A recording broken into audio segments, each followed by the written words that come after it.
Bonjour. Nous arrivons au 9e rafraîchi. Alors, il y a beaucoup de choses à dire aujourd'hui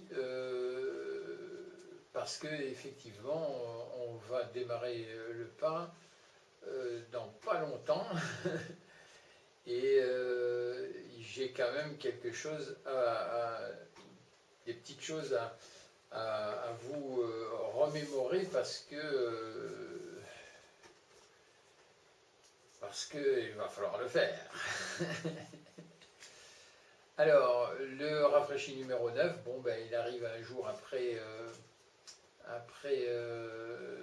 celui d'avant-hier et il est très bien. D'ailleurs, je vous montrerai comment, en regardant ce levain, on a l'impression d'être sur un pain qui est arrivé à maturité. Bon, là, évidemment, il est un peu trop à maturité, mais il faut malgré tout bien regarder l'aspect qu'il a, parce que c'est souvent l'aspect que peut avoir un pain qui, avec son après, qui est vraiment bien en place pour l'enfourner. Donc il faut bien se mettre cette image dans la tête. Donc je vais vous le montrer, ne vous inquiétez pas. Avant, je vous rappelle votre petit carnet, important, mais je vous rappelle aussi le livre. Alors, ça c'est l'édition précédente, la nouvelle édition, c'est un livre de travail. Alors, ce livre-là, vous l'avez reçu en bonus, donc je suis certain que vous l'avez tous, donc il n'y a pas de problème. Il vous faut vous remettre à sa lecture. Alors, pas dans la totalité si vous n'avez pas envie, bien sûr, mais il faut vous remettre sur les pages qui vont être importantes. Alors, je ne vais pas vous faire un cours sur la température, comment on calcule ci et ça, puisque c'est déjà dans le livre, donc vous avez le support pour réviser ça. Alors, je vais en parler pour que vous puissiez le faire, mais c'est tout, quoi. Hein. On ne va pas tout refaire. Alors il y a, vous savez, alors c'est à la page sur le premier pain, qui commence la page 33. Mais ce qui nous intéresse là, et ce dont je veux vous parler, c'est les histoires de température. Et les histoires de température sont à la page 36. Donc pour ceux qui ont le livre sous la main en papier, c'est bon, ou vous prenez votre ordinateur et vous sortez le livre que vous avez reçu en bonus, et vous prenez la page 36, et sur la page 36, il y a marqué « Règle majeure, la température de base qui se dit TB est égale à 75 degrés centigrades. Elle correspond à la somme des températures du local, de la farine pour une pâte à 25 degrés et de l'eau. D'accord? Donc 75 degrés, on a 25 degrés de température de local, 25 degrés de farine, 25 degrés d'eau, et si on a ces 3 25, on a 3 fois 25, ça fait 75, et surtout, ça fait une pâte qui sortira à 25 degrés. Donc vous faites le calcul, vous êtes intelligent, il n'y a pas de problème. Vous pouvez, si vous avez évidemment, personne n'a 25, 25, 25, hein, ça c'est certain. Donc à vous de faire les balances pour pouvoir le faire. Donc si vous voulez une pâte à 28 degrés par exemple, la température de base, ça ne sera pas à 75, hein, ça sera 84 degrés. Parce que si on veut 28, on fait 28, 28, 28. On ne fait pas 25, 25, 25. Donc on calcule sa température de base sera de 84 degrés si on veut une pâte à 28 degrés, et à 75 si on veut une pâte à 25 degrés, ça sera 75, et ainsi de suite. D'accord? Donc on va pas, je ne vais pas vous faire, ça vous avez bien compris. Donc si on a, dans l'exemple que je donne dans le livre, c'est si on a une température ambiante de local à 26 degrés. Hein, ça peut être, si ce n'est pas le local, c'est dans votre chambre de pouce. Hein, la chambre de pouce que vous avez fait. Donc je vous ai montré une vidéo pour savoir comment en faire une avec un carton. Ou alors vous faites avec du bois, vous faites votre chambre de pouce comme vous voulez. Mais en tous les cas, avec le carton, c'est tout à fait possible. Donc vous avez une température ambiante de 26 degrés dans votre chambre de pouce. La farine qui est à 20 degrés par exemple, donc là ça vous pouvez augmenter hein, quand même la température de la farine, vous pouvez la mettre pas loin de 25-26 degrés, hein, c'est pareil. Hein. Et puis vous aurez une température d'eau à 29 degrés, bon, ce qui est pas très chaud mais qui est juste limite. Hein. Et là vous aurez 26, 20, 29, 75 degrés, ça c'est certain. Mais dans l'exemple que je donne aussi, c'est si vous avez une température ambiante locale toujours de 26 degrés, mais que vous avez monté votre farine à 22 degrés, ben vous aurez besoin d'une eau seulement à 27 degrés, et là ça devient une eau très intéressante, et vous serez toujours à 75 degrés, et vous aurez toujours à ce niveau-là une pâte à 25 degrés.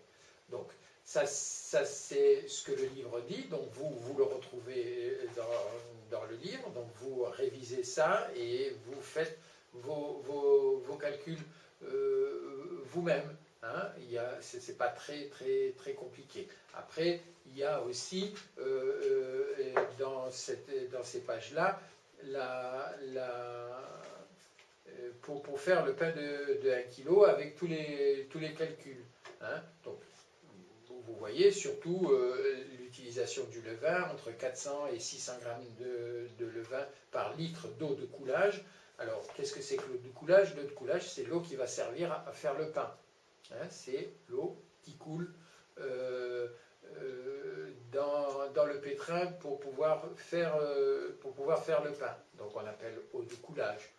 C'est comme ça, c'est en boulange, ça s'appelle comme ça, et il faut savoir que tout se calcule par rapport, alors on a dans la planche de calcul que je vous donne, il y a le pourcentage que vous pouvez changer, mais il y a l'eau, c'est la quantité d'eau que vous allez mettre qui va être primordiale. Dans la pâtisserie, c'est en boulange, c'est l'eau qui est principale, et dans la pâtisserie, c'est la farine. Donc, c'est pas la même chose. Les pâtissiers parlent de kilos de farine, vous, boulanger, vous parlez de kilos d'eau. On est d'accord? Donc, tout ce qui se passe en boulange, c'est par rapport à l'eau, c'est pas par rapport à la farine. Donc, sur le tableau que je vous ai envoyé, que vous avez juste là en dessous de votre page, vous pouvez voir que dans le tableau mathématique, vous pouvez changer le pourcentage d'eau que vous voulez. Vous ne changez que l'eau, parce que les calculs sont faits en fonction, et hop, tout est donné. Le sel est donné en fonction de l'eau de coulage, et ainsi de suite. D'accord? Donc ça, vous regardez bien. Vous voyez, vous révisez ça dans le livre, vous utilisez tous les outils que je vous donne pour le faire, et puis vous n'aurez pas de problème. Bon, alors maintenant, on va passer au rafraîchi de ce levain. Alors ce levain, je vais vous le montrer, bien sûr, et puis surtout, on va le faire pour l'utiliser dans moins de 24 heures, ça c'est certain. Et donc on fait le pain, on fera le pain demain. Alors quand est-ce que vous nourrissez la dernière fois votre levain? ça dépend à quel moment vous voulez faire votre pain. Bon, alors pour faire un pain, il faut savoir qu'il vous faut quand même un minimum, cuisson comprise, entre 6 et 7 heures pour faire votre pain. Après, ça va dépendre de la température ambiante, ça va prendre un peu plus de temps, ou s'il fait très très chaud chez vous, ça prendra un petit peu moins de temps. Mais comptez 6 heures, c'est le minimum pour le faire. Donc, à vous de voir, si vous le faites dans la journée ou si vous le faites carrément dans la nuit. Ne commencez pas à faire votre pain à 6 heures du soir, par exemple, parce que là, vous êtes sûr que vous en avez pour jusqu'à minuit ou passé même. Hein. Donc, c'est vous qui décidez, hein, bien sûr, mais moi, je préfère démarrer le matin de bonne heure, même si c'est pas très bonne heure, je démarre à 6 heures du matin, voilà, à midi, 1 heure, ça peut déborder, c'est pas le problème, ça déborde, mais on fait le pain en toute tranquillité dans la maison. Donc, si vous commencez un pain à midi, vous savez que vers 6-7 heures du soir, vous l'aurez. Alors, ceci dit, si on tient compte des rayons cosmiques, du cycle biologique, il est toujours préférable, mais ça chacun fait selon son organisation, mais il est toujours préférable de faire son pain le matin, voire de commencer à 3 heures du matin, parce que c'est le moment où l'énergie est montante, hein, c'est-à-dire qu'elle va vous aider et elle va aider le levain à démarrer. C'est une énergie montante, c'est une énergie débordante, je dirais, qui va vous permettre d'avoir un pain de la même façon. Quand vous êtes vous démarrez après-midi, vous démarrez en début de descente. C'est comme le levain. Le levain, vous allez l'utiliser quand il sera à son summum, à son maximum. Si vous l'utilisez dans son descendant, vous aurez des éléments dans le levain qui seront moribonds. J'ai toujours raconté à mes stagiaires, en fait, j'ai toujours pris l'exemple d'un champ de bataille. Dans le temps, hein, parce qu'aujourd'hui la guerre c'est autre chose, mais dans le temps, dans les batailles napoléoniennes par exemple, les armées se réunissent, chacun dans son coin. Et donc elles grossissent, mais elles ne combattent pas. Et donc elles arrivent à un moment, le petit matin, où la bagarre va commencer. Tout le monde est au top niveau et vraiment tout le monde est là, tous les canons sont en place, tous les combattants sont bien réveillés, sont bien disposés. Et c'est ce qui se passe dans le levain quand il est montant. Tous les ingrédients sont consommés, les enzymes sont là, tout le monde est là, tout le monde est prêt, tout le monde mange à sa faim. Et il arrive un moment où la bataille va démarrer, et pendant un moment, tout le monde est encore vivant, quoi. Et dans le levain, la nourriture va commencer à manquer, et la bataille est là, tout le monde mange bien, et à un moment, c'est commencé, il y a des morts, je dirais, dans un camp comme dans l'autre, qui font que ça commence à s'écrouler, parce qu'il n'y a plus à manger pour tout le monde. Donc il y a des enzymes et autres individus, on va dire, qui vont périr. Et dans la bataille, c'est exactement la même chose. Dès que la bataille a commencé, il y a des morts automatiquement. Et donc évidemment, les forces en présence diminuent diminue, pour arriver en fin de bataille où tout le monde est écroulé et tout le monde est fatigué et plus personne ne fait la fête, quoi. Voilà. Donc c'est exactement la même chose. Donc il faut saisir juste avant que la bataille ait lieu, et il faut saisir juste au moment où il va manquer de manger pour le donner de la farine en plus pour que... alors là, vous avez des troupes qui sont absolument au maximum de leur capacité et qui vont dévorer littéralement parce qu'ils seront plus nombreux et ça ira beaucoup plus vite. Et à partir de là, le pain va se mettre à lever. Évidemment, comme vous savez que le pain, c'est exactement un levain, et il faudra donc évidemment l'arrêter au moment où ils seront arrivés, au moment où ils seront arrivés au top, et ne pas attendre qu'ils meurent. Il faudra les figer au moment où ils sont tous au top. C'est ça. Mais pour pouvoir réussir ça, il faut être à l'écoute des éléments et de comprendre aussi comment ça fonctionne. Donc voilà, je verrai par la suite ce que j'ai à vous dire, mais pour le moment, je vais vous montrer. Bien. Alors, ce qui est important là, c'est que vous regardiez l'aspect que le levain a, parce que quand il est là comme ça, vous voyez qu'il est gonflé et qu'il a une marbrure, hein, il dessine une marbrure. Et ça, c'est l'aspect que vous pouvez trouver sur vos pains au moment à l'après. Donc regardez bien ce dessin, parce que ça, c'est assez important. Voilà.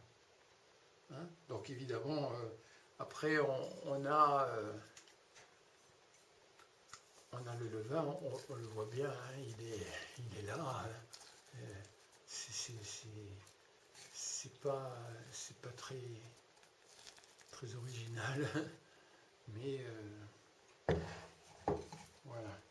Donc il est là, il est prêt, hein, et donc là il est un petit peu, il est tombé, hein, complètement, il avait croûté, et donc il est resté en forme, mais ça c'est quand même assez intéressant de voir cette marbrure qui fait que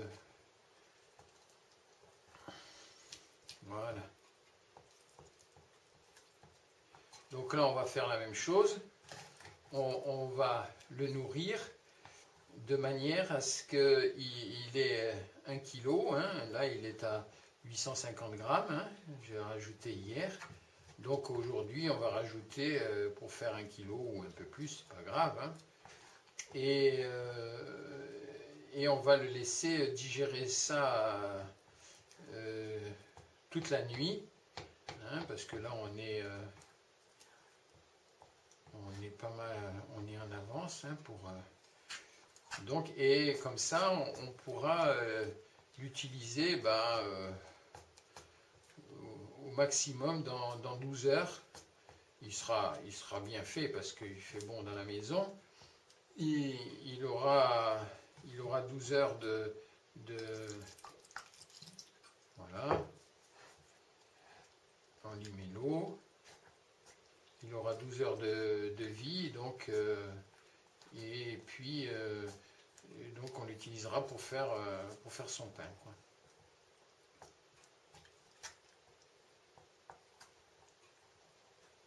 Voilà, donc vous voyez qu'on n'utilise pas grand-chose et que c'est donc, si vous avez un levain qui est aussi important, que vous mettez très peu de farine et très peu d'eau, évidemment il va se développer, il va manger ça très vite et donc il va faire sa levée très rapidement aussi, et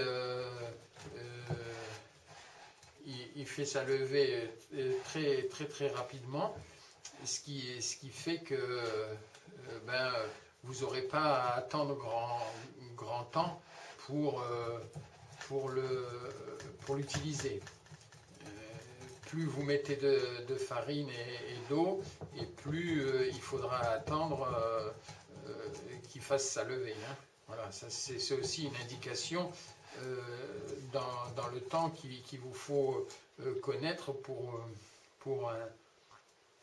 pouvoir dire, bon ben oui, je démarre à 6 heures du matin, et le levain il va mettre combien de temps pour venir, 1 heure, 2 heures, 3 heures, 4 heures, ça va dépendre de comment vous allez nourrir le levain. Hein. Si vous le nourrissez, s'il est puissant comme celui-là, là, hein, si on lui met un tout petit peu de farine, il va être très vite là. Hein. S'il est à bonne température, s'il est à 25 degrés dans sa chambre de pousse, il va très vite monter. Hein. Donc on peut dire, bon ben dans 2 heures, je fais le pain parce que mon levain il sera au maximum, quoi. Ça c'est possible. Donc on a mis l'eau, on va mettre la farine. De quoi travailler pendant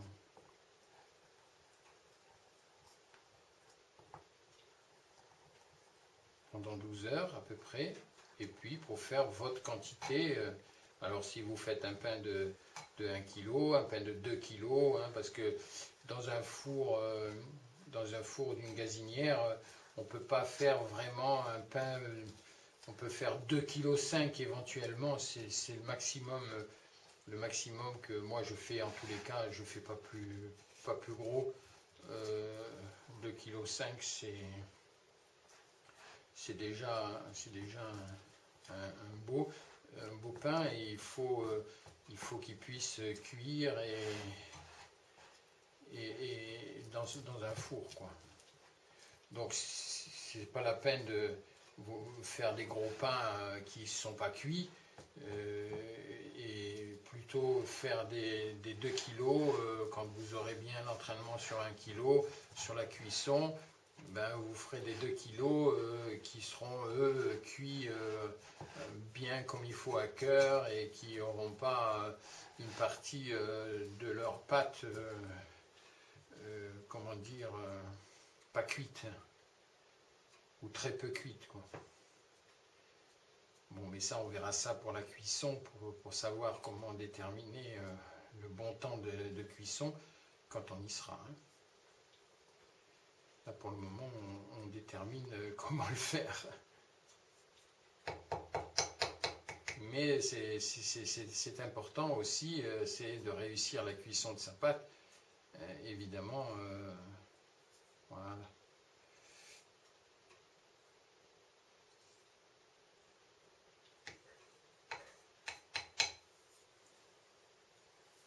Donc, on fait la même chose, on nettoie.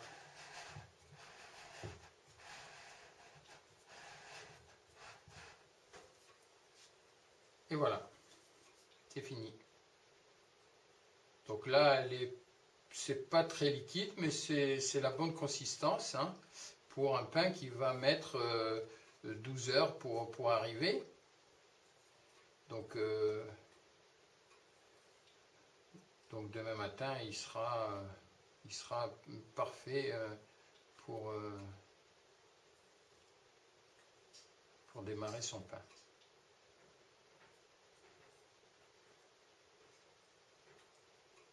Voilà. Toujours pareil. Vous goûtez. Et voilà.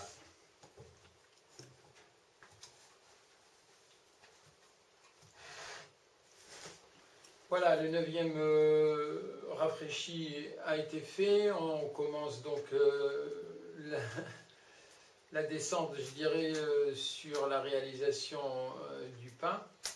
Je vous ai, dans la vidéo précédente, je vous ai dit à peu près tout ce que j'avais à vous dire. Je vous rappelle seulement d'utiliser votre calepin. Vous me remettez vous rafraîchissez votre mémoire tout de suite avec le livre. Si vous ne l'avez pas en papier, comme je le répète, vous regardez, vous l'avez en bonus, ça je suis certain que vous l'avez tous reçu, c'est pas un problème. Et puis si vous aviez un problème, appelez-moi, envoyez-moi un mail et dites-le moi. Donc ça c'est quand même important. Pour le rafraîchi, donc on commence demain à faire son pain.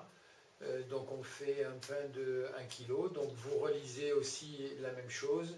Vous mettez ce soir votre farine.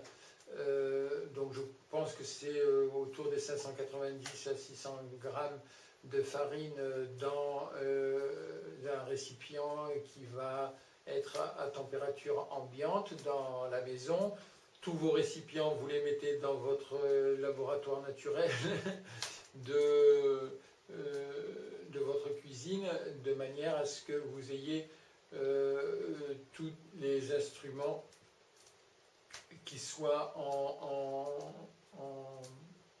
température ambiante, et pas de froid ou autre, et l'eau, peut-être que vous aurez besoin de la réchauffer selon l'endroit où vous êtes, hein, évidemment.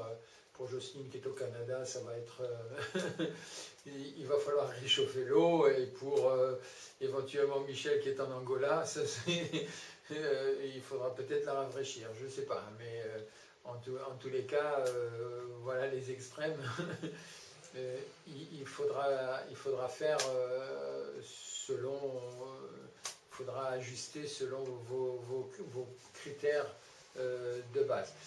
Mais c'est certain que le levain de Jocelyne aura des difficultés à arriver. C'est pour ça qu'il lui faut quand même une chambre de pouce pour qu'elle soit à température. Mais en plein hiver, comme je vous l'ai déjà expliqué, il est peut-être difficile quand il fait froid dehors que le levain arrive dans les timings que je vous donne. Et puis la même chose pour l'Angola, je pense qu'il fait plutôt chaud. Donc ça arrivera certainement très vite par rapport à moi qui suis là dans les Vosges et qui vous explique comment ça va arriver. Moi aussi c'est un peu l'hiver, c'est pas tout à fait l'hiver, mais quand je vous l'explique, ça fait comme ça. Donc il faut que régler les températures par rapport à votre vie quotidienne, je dirais, de manière à ce que tout se passe correctement. Donc ça c'est une chose, mais par contre les histoires de température sont toujours les mêmes, hein. C'est mathématique, ça ne change pas qu'on soit au Canada ou en Angola ou en Europe, c'est exactement la même chose. Donc fixez-vous l'esprit là-dessus pour obtenir vos températures de pâte. Alors une température de pâte qui soit 25, 26, 27 degrés, c'est parfait. Elle peut être à 27, elle peut être à 25. Moi, je conseille toujours d'être toujours au-dessus de 25 parce que en fait, la gamme de température, c'est entre 25 et 30. Et si vous êtes à 27 degrés, vous êtes au milieu, vous n'êtes pas trop chaud et vous n'êtes pas trop froid. Et comme ça, parce que s'il y a une variation de température, si vous êtes à 25, s'il y a une variation de température, et bien vous êtes à 24. Et à 24, c'est pas les mêmes, comme je disais, c'est pas les mêmes ouvriers qui travaillent, hein. J'ai cet exemple de dire, vous travaillez dans un immeuble, vous construisez un immeuble, hein, de 50 étages, et vous êtes à un certain niveau, vous soyez au premier étage ou au 10e ou au 50e étage, c'est pas le problème. Le problème, c'est de savoir que les ouvriers qui travaillent dans un étage travaille dans l'étage. Il ne travaille pas ni au-dessus ni en dessous. Donc celui qui est posé au plancher, il est à 25 degrés. Celui qui travaille le plafond, il est à 30 degrés. Hein. Mais au-dessus, eh ben, c'est un autre stade et en dessous, c'est aussi un autre stade. Donc vous travaillez entre 25 et 30 degrés. Donc restez sur votre étage parce que vous êtes spécialiste de cet étage-là. Donc vous travaillez avec une équipe qui fonctionne entre 25 et 30 degrés. C'est les mêmes enzymes, c'est les mêmes travailleurs et il faut garder cette idée-là que si vous changez de température au-dessus de 30 ou au-dessous de 25, vous êtes dans une autre équipe et vous travaillez dans un autre étage de l'immeuble dans lequel vous avez à construire quelque chose. C'est comme ça, très souvent avec mes stagiaires, je leur donnais l'exemple du parisien que j'avais. Un parisien, c'est un meuble, moi c'était un meuble en bois, où on range les pains pour leur après. Et ça donne effectivement des strates comme un immeuble. Et donc je leur disais, si vous travaillez là, vous êtes là. Et donc je leur donnais cet exemple-là. Et c'était très pratique pour les stagiaires de comprendre effectivement comment ça travaillait. Donc on travaille avec des enzymes, parce que les enzymes qui travaillent entre 20 et 25 degrés ne sont pas les mêmes qui travaillent entre 25 et 30 degrés, et ce ne sont pas les mêmes qui travaillent de 30 à 45 degrés, à 35 degrés. C'est pas les mêmes, et on n'obtient pas un pain avec une acidité, on obtient un pain avec une acidité différente si on a fabriqué, créé son pain entre une température et une autre plutôt qu'une température et une autre. Et ça, c'est très important si vous voulez garder de la continuité dans votre réalisation de pain, si vous voulez garder une continuité dans l'acidité de votre pain, et ça comme ça, et aussi dans le timing, c'est-à-dire que vous savez que ces enzymes travaillent à tel niveau et d'autres à d'autres. C'est-à-dire que si c'est plus froid, ça sera beaucoup trop acide et ça, le pain montera lentement. Si c'est trop chaud, le pain n'aura pratiquement pas d'acidité et il ira très très vite. Donc la température est idéale, l'acidité idéale, le gonflement idéal, c'est entre 25 et 30 degrés. Ça, c'est mon expérience personnelle. Beaucoup vous diront la même chose, mais aussi beaucoup vous diront de travailler avec des pâtes plus froides. Moi, ça, je ne suis pas pour. Je suis entre 25 et 30 degrés, la température de la pâte, et non pas 20-22 degrés. Pour moi, 20-22 degrés, ça fait un pain, pour moi, trop acide. C'est pas pour ça que l'acidité du levain que vous allez mettre dedans et que le pain que vous allez faire ne va pas être là. Elle sera là, mais elle est beaucoup plus goûteuse, je dirais, et beaucoup plus adaptée au palais que l'être humain a actuellement dans notre société. Et donc, si c'est pour vous et que vous préférez avoir des pains acides, vous savez comment il faut faire, vous travaillez plus froid. Et si, autrement, si vous voulez une acidité qui arrive en fin de bouche, alors vous faites comme vous travaillez avec les ouvriers qui travaillent avec moi entre 25 et 30 degrés. Voilà, ça c'est un truc. Après, vous avez aussi la possibilité de travailler avec un vieux levain. Hein, et alors là, vous aurez une acidité encore plus importante, même si vous travaillez entre 25 et 30 degrés, ça l'atténuera, mais ça sera strong quand même.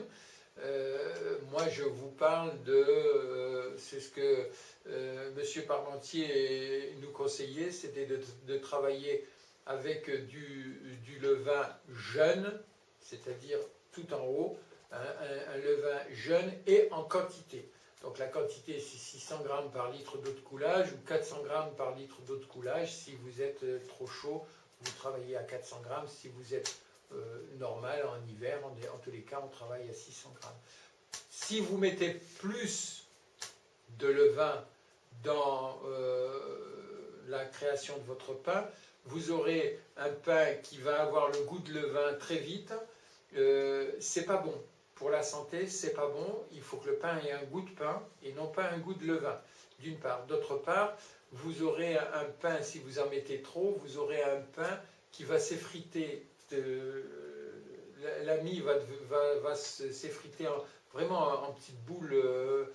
Bon, ça, vous ferez votre expérience vous-même. Hein, vous vous dire, ah oui, mais ça va mieux si j'en mets plus. Mais après, vous aurez une caractéristique de votre pain qui fera des miettes. Beaucoup de miettes.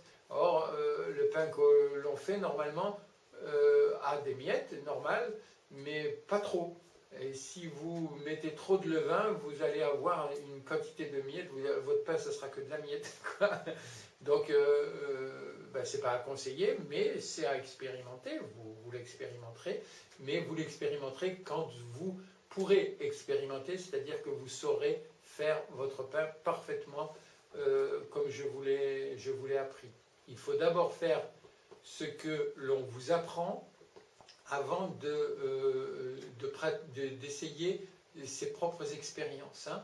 Donc, quand vous saurez faire le pain, vous vous attacherez à le faire très bien et dans la formation, évidemment, on va évoluer à faire le pain d'une manière correcte pour pouvoir enfin terminer avec les petits pains. Mais ça, quand vous savez faire le pain, vous saurez faire les petits pains, mais pas avant. Vous ne saurez pas faire les petits pains avant de faire le pain correctement. D'accord ? En attendant demain le grand jour, je vous souhaite une bonne nuit de sommeil, à rêver avec votre levain, de rester bien en osmose avec lui, parce que demain, ça va être un jour important pour vous, mais aussi pour lui. À demain.